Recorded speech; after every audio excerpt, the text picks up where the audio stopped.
अध्याय 18 पुरुषोत्तम व्रतનો પ્રભાવ।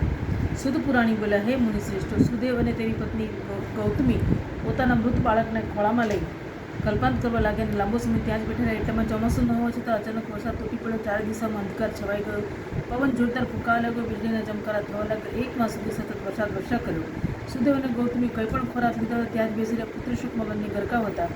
ભાગ્યવશાત તે દિવસથી વરસાદ શરૂ થયો। એ દિવસથી પુરુષોત્તમ માસ શરૂ થયો હતો।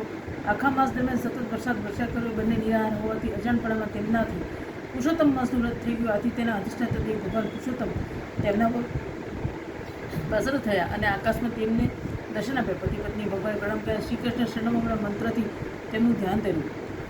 આથી ભગવાન પ્રસન્ન થઈને કહ્યું, હે સુદેવ, હવે તું મારી ચિંતા છોડી દે। અજાણપણે પણ તારાથી પુરુષોત્તમ માસનું વ્રત થઈ ગયું છે, એટલે તે વ્રતના પર્તવ્ય કરી મુક્તિ પામે તારો પુત્ર સજીવન થશે અને તેનું આયુષ્ય 12,000 વર્ષનું થશે। અને માર્કંડેય મુનિએ રઘુનાથને કહેલ કથાની વાત સંભળાવું છું। પૂર્વકાળમાં ધનુષર્મા નામની એક ઋષિ થઈ ગયા। તેને 12,000 વર્ષ પુત્ર આદરી અમરપુત્રની ઈચ્છા રાખી હતી। તેના તરફથી પ્રસન્ન થઈ દેવો તેને વરદાન માંગવા કહ્યું। ત્યારે ધનુષભાઈ પોતાને અમરપુત્ર મળે તેમ કહ્યું। આથી દેવો જણાવો, હે મુનિ, તમે જે માગો છો તે હજી સુધી ક્યાંય બન્યું નથી। અમર તત્વ કોઈ પ્રાપ્ત થયું નથી, માટે કોઈ બીજું માંગો। ધનુષભાઈ, આ સમય જે પર્વત દેખાય છે તે જ્યાં સુધી અસ્તિત્વ ધરાવે ત્યાં સુધી મારો પુત્ર જીવતો રહે તેમ કરો। દેવોએ તથાસ્તુ કહ્યું। સમય જતાં ધનુર્માસની પત્ની દેવાંશીને પુત્રને જન્મ આપ્યો। ઉંમરલાયક થતા પુત્રને મુનિએ કહ્યું, તું કદાપી કોઈ ઋષિમુનિનું અપમાન કરીશ નહીં। આવી શીખવણ આપવા છતાં ઉદ્ગાત પુત્ર વારંવાર ઋષિમુનિ અને બ્રાહ્મણોનું અપમાન કરવા લાગ્યો। એક સમય તેને મહિપ નામના ઋષિ શાલિગ્રામની પૂજા કરી હતા। તે વખતે મોતીને સિબતથી ઉઠાવેલી કૂવામાં નાખી દીધી અને તેના અપકૃત્યથી ઋષિ ક્રોધે ભરાયા અને તેને શાપ આપ્યો, જ્યાં આ ક્ષણે તાર મૃત્યુ થયો।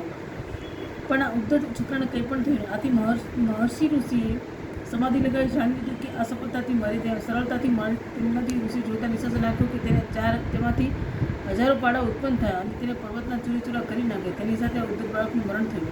ભગવાન સુદેવને કહ્યું, આ કથા પરથી તારે બુદ્ધ લેવું જોઈએ કે હઠ કરીને કંઈ પણ મેળવતું તેનું પરિણામ સારું આવતું નથી। તારા પુત્ર સજીવન થઈ 1000 વર્ષ સુધી આયુષ્ય ધરાવતો થશે। તું બ્રહ્મલોકમાં જઈશ ત્યાં સુધી 1000 વર્ષ સુધી ઐશ્વર્ય અને સમૃદ્ધિવાળું રાજ્ય ચલાવીશ। આથી સુધી વિષ્ણુ ભગવાનને પૂછ્યું, મારો ઉગ્ર તપને કારણે આ પ્રસન્ન થાવ છો, છતાં તે સમયે મને પુત્ર ફળ આપ્યું નહોતું। જ્યારે આજે તે પ્રસન્ન થઈને મારા પુત્રનું સજીવન કર્યું, તેનું કારણ શું? શ્રી ગુરુનારાયણ પુરુષોત્તમ મહાત્મ્ય પુરુષોત્તમ વ્રત પ્રભાવ નામનો 18મો અધ્યાય સંપૂર્ણ।